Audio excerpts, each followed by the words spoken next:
Hello guys, IPL 2025 final ম্যাচের ticket আজকে সন্ধ্যে 7টায় ডিস্ট্রিক্ট অ্যাপ বা ডিস্ট্রিক্ট ওয়েবসাইটে লাইভ হচ্ছে। বাট আজকে যে টিকিট লাইভ হচ্ছে অনলি আর্লি অ্যাক্সেসের টিকিট। যার কাছে রুপে ক্রেডিট কার্ড আছে তারাই কিন্তু অনলি বুকিং করতে পারবে। বাকি তোমার কাছে রুপে ক্রেডিট কার্ড না থাকে, তুমি কালকে মানে 27 তারিখ সন্ধ্যে 8টায় যে ডিস্ট্রিক্ট অ্যাপে লাইভ হবে জেনারেল টিকিট, ওখানেও বুকিং করতে পারবে। আনফর্চুনেটলি এবার কলকাতাতে ফাইনাল ম্যাচ হচ্ছে না, যেটা প্রথমে শিডিউল ছিল কলকাতাতে, বাট ওয়েদারের জন্য কিন্তু ম্যাচটি শিফট করা হয়েছে আহমেদাবাদে। দেখো, আমার যেটা মনে হয় কলকাতার যে ডিমান্ড ছিল আইপিএল 2025 ফাইনালের, এতটা ডিমান্ড কিন্তু আহমেদাবাদ পাবে না।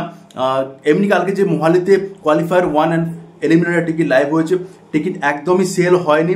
সেম তুমি যদি এখানে দেখো কোয়ালিফায়ার 2 অ্যান্ড ফাইনাল ম্যাচ, এই দুটি ম্যাচের টিকিট আজকে লাইভ হচ্ছে আর্লি অ্যাক্সেস সন্ধ্যে 7টায় ডিস্ট্রিক্ট অ্যাপে, এবং জেনারেল টিকিট কালকে সন্ধ্যে 8টায় লাইভ হবে ডিস্ট্রিক্ট অ্যাপ বা ওয়েবসাইটে। এতটা কিন্তু ডিমান্ড থাকবে না, বাট মোহালির থেকে একটু ডিমান্ড থাকবে আহমেদাবাদের।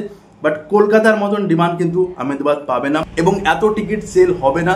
আমার যেটা মনে হচ্ছে টিকিটের প্রাইস যদি ফাইনালের কথা বলো 800 থেকে 1000 টাকার মধ্যে থাকবে স্টার্টিং প্রাইস। কোয়ালিফায়ার 2 500 থেকে 800 টাকার মধ্যে থাকবে। দেখো, আহমেদাবাদের নর্মালি টিকিটের প্রাইস কিন্তু 499 বা 599 থেকে শুরু হয়। যেহেতু এখানে কোয়ালিফায়ার 2 ম্যাচ, প্লে অফের ম্যাচ এবং ফাইনাল ম্যাচ, তাই টিকিটের রেট একটু বাড়বে। ফাইনালের বিশেষ করে বলি, ফাইনাল কিন্তু এবারে খেলছে আরসিবি বা পাঞ্জাব বা আরসিবি বা মুম্বাই ইন্ডিয়ান্স, এই তিনটি টিমের মধ্যে কিন্তু ফাইনাল ম্যাচ খেলা হবে। বাট আমার যেটা মনে হচ্ছে জিটি কিন্তু পৌঁছাতে পারবে না। তো যারা আহমেদাবাদে গিয়ে আইপিএল 2025 ফাইনাল ম্যাচ দেখতে চাও তাদের জন্য গুড নিউজ। আজকে সন্ধ্যে 7টায় অনলি রুপে কার্ড ইউজারের জন্য আর্লি অ্যাক্সেস টিকিট লাইভ হচ্ছে ডিস্ট্রিক্ট অ্যাপ বা ওয়েবসাইটে। আমার টেক ইন হিন্দি যে চ্যানেল আছে ওখানে আমি লাইভ আসবো, অবশ্যই ওখানে কিন্তু তোমরা জয়েন হয়ে যাও। তো thank you so much guys, দেখা হবে নেক্সট ভিডিওতে। নমস্কার।